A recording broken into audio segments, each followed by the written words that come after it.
Hari ini Indonesia sedang panas.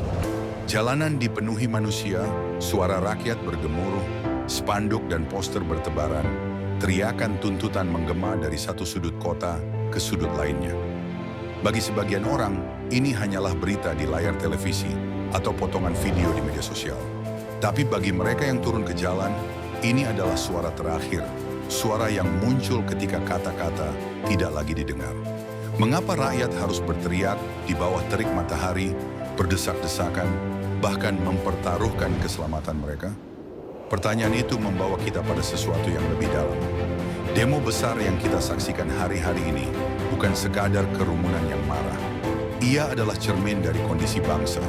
Ia adalah jeritan batin sebuah masyarakat yang merasa diabaikan. Jika kita melihat dengan mata filsafat, kita akan mengingat kata-kata Plato. Keadilan adalah fondasi sebuah negara.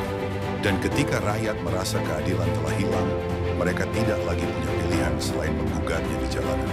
Psikologi sosial menjelaskan bahwa ketika individu berkumpul dalam jumlah besar, mereka berubah. Rasa takut yang biasanya membelenggu hilang, berganti dengan keberanian. Seorang diri kita mungkin ragu untuk menentang, tapi ketika berdiri bersama ribuan orang, ada kekuatan yang sulit dijelaskan. Itulah yang disebut collective outrage, kemarahan kolektif. Sebuah energi yang lahir bukan dari satu kepala, melainkan dari luka yang sama. Namun mari kita bertanya dengan jujur, apakah demo besar ini benar-benar hanya tentang satu kebijakan?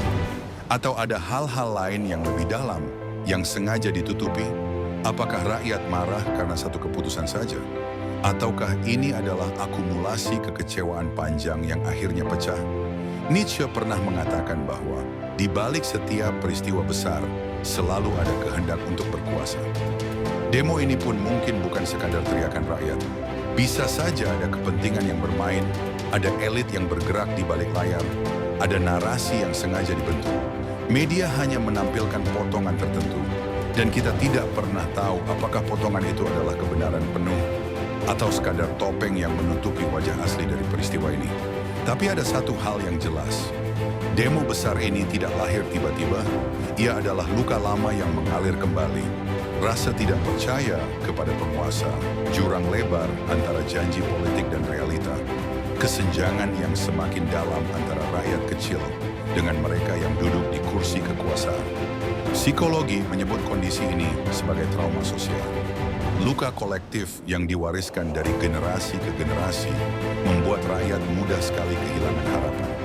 Karena terlalu sering kecewa, mereka akhirnya memilih satu bahasa terakhir yang bisa dipahami, bahasa jalanan.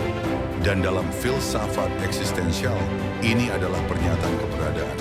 Rakyat ingin berkata, kami ada, kami masih hidup, dan kami ingin didengar. Lalu kemana semua ini akan menuju? Apakah demo besar ini akan membawa perubahan atau hanya akan menjadi catatan sejarah yang kembali dilupakan? Disinilah masa depan bangsa dipertaruhkan. Jika para pemimpin mau mendengarkan, ini bisa menjadi titik balik. Tapi jika tidak, demo bisa berubah menjadi bara yang lebih besar dan api yang melahap stabilitas bangsa.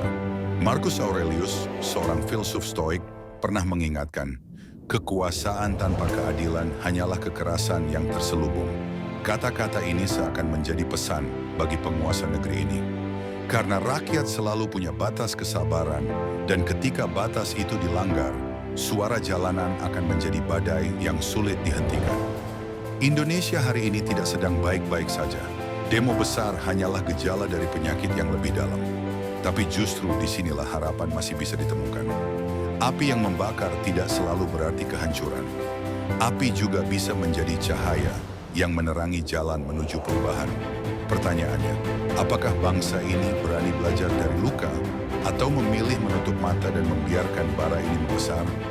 Pada akhirnya, Indonesia bukan hanya tentang istana, bukan hanya tentang kursi kekuasaan, bukan hanya tentang elit yang sibuk berpolitik. Indonesia adalah tentang rakyat yang berdiri di jalanan, mengangkat suara dan berkata, kami ada, kami bersuara, dan kami ingin perubahan. Itulah wajah Indonesia sekarang ini. Sebuah bangsa di persimpangan antara keberanian untuk berubah atau kejatuhan yang terus diulang.